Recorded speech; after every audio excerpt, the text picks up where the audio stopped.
Hey YouTubers, today I want to talk about the brand new 2017 V-Strom 650 and why I think this is probably the best V-Strom 650 ever. Now, I am extremely experienced on the V-Strom. I really like what they've done to this model. The styling is much better than in the past. I think this is a much more attractive looking bike.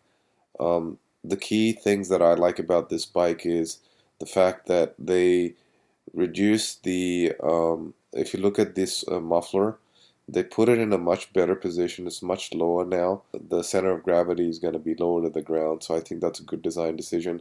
And it also frees up much more luggage space for the bike. I also like the fact that they've increased the they've enhanced the instrument panel. I think this instrument panel looks bloody awesome compared to the old one. Um, I think this windscreen is definitely going to be better than the old windscreen. I also like the fact that they've made the wheels, the standard wheels, lighter, the cast wheels lighter than the previous ones. So theoretically, the bike is lighter than the past. This engine, I'm glad that they still stuck to the same V-twin configuration. Yes, an increase in size would have been great, but I think the 650 has quite enough power as is. And what they also did was they boosted the torque from the low to mid-range, so I think that's going to be great. This 650 engine is just an absolute gem, man. One of the best things I like about the bike, my bike.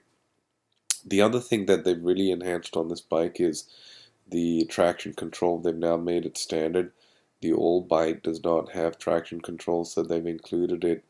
And you know, you can still ride the bike without traction control. You don't really need it. It's not kind of a ZX10R where you're going to be doing burnouts.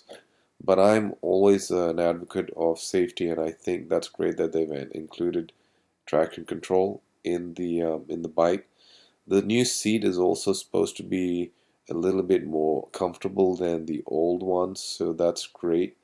And the fuel tank, I'm glad they didn't reduce the capacity of the gas tank. It's still 5.3 gallon, but they've adjusted the bike where it's less kind of intrusive on your legs in the back and kind of more fatter up the front. So the other thing I want to point out is that it retails now for 8799 here in the US. In the past, the 2016 model was selling for 8399.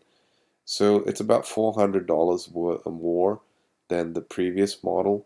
So I think that $400 increase in expense justifies all these new capabilities on this V-Strom 650. Um, I think this is probably the best V-Strom 650 ever. It just looks great. They've enhanced the power of it. It just looks bloody great now. The safety features are enhanced. It's just a good looking bike compared to the old one. Now, would I go ahead and sell my 2000 second, my second generation V-Strom 650 for this? I wouldn't, because I still enjoy my 650 and I've invested a lot in it. But if you want to get a new kind of adventure bike, this is a great choice for you, because this V-Strom engine is just fantastic, and they packaged the bike to look a lot better. So I personally think this is probably the best V-Strom 650 ever. Now, if you want to know more about the V-Strom 650, you should see my web page here. This is me kind of riding my V-Strom around. There's a section here on my adventure riding, all the videos that I've done on the V-Strom. So I've got a lot of insights and experience on the V-Strom 650, and I highly recommend this bike to any individuals looking for a bike, to have one bike that will give you the flexibility of doing multiple activities. So thank you for watching, and if you want to get a V-Strom 650, the new model I think is definitely the best V-Strom 650 ever. Thank you very much.